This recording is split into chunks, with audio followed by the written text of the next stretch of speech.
প্রিয় ছাত্রছাত্রীরা, তোমরা আগের ভিডিওতে উত্তল লেন্সের কিছু চিত্র অঙ্কন বা প্রতিবিম্ব গঠনের চিত্র অঙ্কন করেছো। পরবর্তী চিত্রগুলো এখন আলোচনা করছি। এখন হচ্ছে বস্তু যদি এফ এবং 2F এর মধ্যে থাকে তাহলে প্রতিবিম্বের প্রকৃতি এবং অবস্থান কী হবে সেটা জানব। তাহলে বস্তু এফ আর 2F এর মাঝখানে আছে। তাহলে বস্তু যদি PQ হয়, এই P বিন্দু থেকে দুটো রশ্মি আমার লেন্সে আপতিত হয়ে যে বিন্দুতে মিলিত হবে সেটাই P বিন্দুর প্রতিবিম্ব পাবো। তাহলে একটি প্রধান অক্ষের সমান্তরাল রশ্মি হলো সেটা প্রতিসৃত হয়ে F বিন্দু দিয়ে যাবে। আরেকটি আলোক কেন্দ্র দিয়ে যদি আমি একটা রশ্মি নেই তাহলে সেটা কিন্তু কোনো প্রতিসরণ ঘটবে না, সেই পথেই বেরিয়ে যাবে। তাহলে এই বিন্দুতে মিলিত হলো।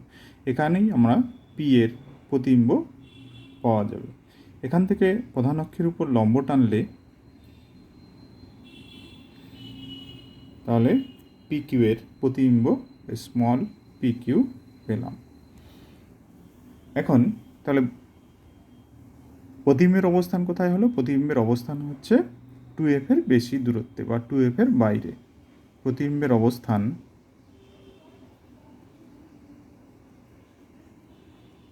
অবস্থান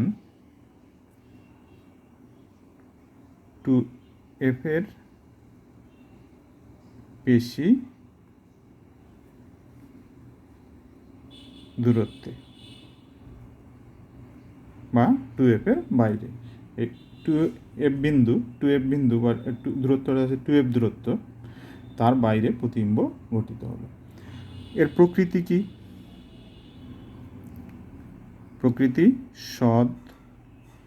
যেহেতু পর্দায় যদি বস্তু যে পাশে তার বিপরীত পাশে প্রতিবিম্ব হয় লেন্সের ক্ষেত্রে, তাহলে সেটাই পর্দায় ফেলানো যাবে। তাহলে সেই প্রতিবিম্ব হবে সৎ। এটাও অবশিষ্য এবং আকারে বড়। বস্তুর আকারের থেকে কিন্তু প্রতিবিম্বের আকার বড় হয়। তাহলে আকারে বড়, তাহলে প্রতিবিম্বের আকার বড় হবে। এখন বস্তু যদি এফ বিন্দুতেই থাকে, এফ বিন্দুতে অবস্থান করলে প্রতিবিম্ব কোথায় গঠিত হবে? এফ বিন্দুতে বস্তু রাখা আছে। তাহলে এফ বিন্দু দিয়ে তাহলে পি বিন্দু থেকে পি এবং কিউ একটি বস্তু এফ বিন্দুতে রাখা আছে। এখান থেকে দুটি রশ্মি নিতে হবে পি বিন্দু থেকে, একটি প্রধান অক্ষের সমান্তরাল রশ্মি, সেটা এফ বিন্দু দিয়ে যাবে। আরেকটা যদি আলোক কেন্দ্র দিয়ে পাঠাই তাহলে ওই পথেই প্রতিফলিত হবে। তাহলে এই দুটি রশ্মি সমান্তরাল রশ্মি নির্গত হবে। আর এই রশ্মি দুটি কখনোই কিন্তু মিলিত হবে না। তারা কোথায় মিলিত হবে? ধরে নেওয়া যায় যে তারা অসীমে গিয়ে মিলিত হবে। তাহলে প্রতিবিম্ব কোথায় গঠিত হবে? প্রতিবিম্বের অবস্থান হবে অসীমে।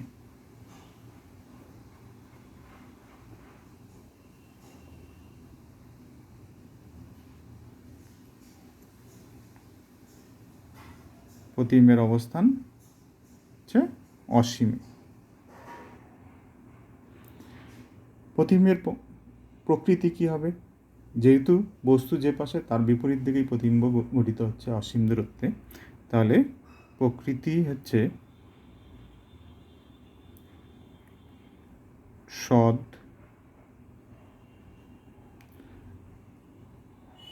প্রধান অক্ষের বিপরীত পার্শ্বে, বস্তু যে পাশে তার বিপরীত পার্শ্বে, সেই জন্য অবশিষ্য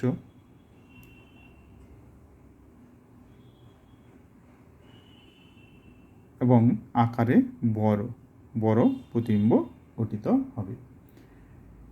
এখন যদি বস্তু, এটা খুব ইম্পর্টেন্ট এই চিত্রটি, একটা লেন্সের বিবর্ধক হিসাবে কাজ করে, তার চিত্রটাও কিন্তু একই। যখন বা ম্যাগনিফাইং গ্লাস হিসাবে যে উত্তল লেন্স কাজ করে তার ছবিটা কিন্তু এটাই হবে।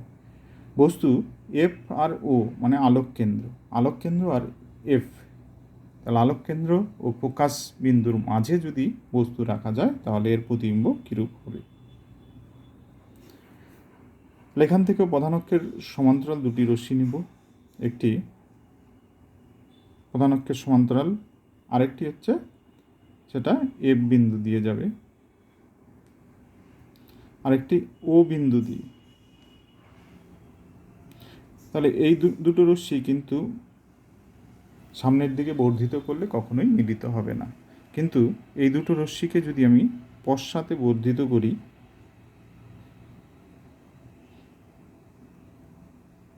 তাহলে এগুলো স্কেল দিয়ে করবে, তাহলে চিত্রগুলো ভালো আসবে।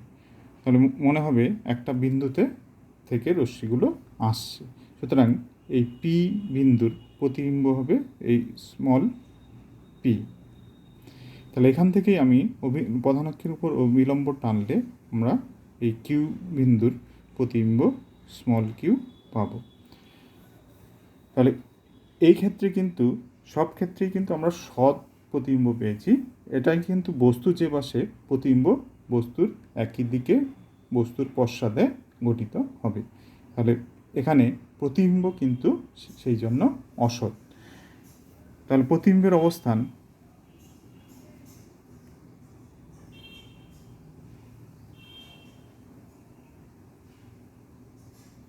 অবস্থান বস্তুর দিকে।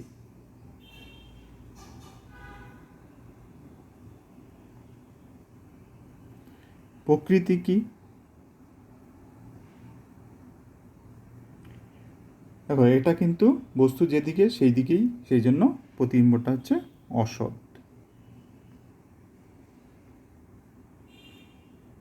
প্রধান অক্ষের একই দিকে প্রতিবিম্ব গঠিত হলো, বস্তু যেদিকে প্রতিবিম্ব সেই দিকটায়, সেই জন্য এটা সমশীর্ষ।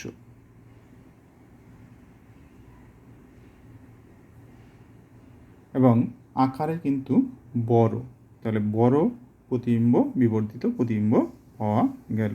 তাহলে আকারে বড় প্রতিবিম্ব পাওয়া গেল। এই যে ছটি হচ্ছে উত্তল লেন্সের সম্মুখে বস্তুর বিভিন্ন অবস্থানে রেখে প্রতিবিম্ব কীরূপ হয় সেগুলো জেনে নিলাম। তোমরা এগুলো কিন্তু খাতায় ছবিগুলো প্র্যাকটিস করবে।